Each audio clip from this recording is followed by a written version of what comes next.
Lexus LS500 2018 exterior design made more luxurious and also sporty compared with previous versions that have a more formal impression than the latest version.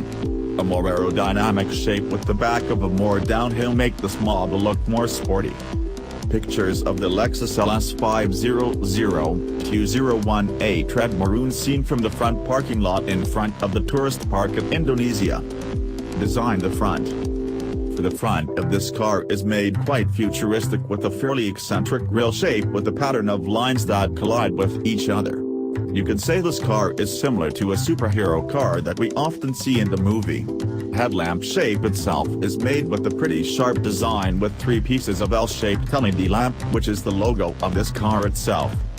Lexus LS500 2018 silver car seen from the side of the parking lot in front of the home page. Side design. When viewed from the side, this car really looks very luxurious and elegant. The design is very aerodynamic with fine curved start and pull body that seems to form muscle from the body of this car. Sporty impression of this car is also reinforced with the very beautiful alloy wheels measuring 20 inches. Lexus LS500 2018 car is grey seen from the back.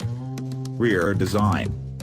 To the rear, this car looks more elegant with the solid rear lamp and touch chrome in some parts. In addition, we can see also the muffler of this car is concealed hidden to form the impression of a more elegant luxury car.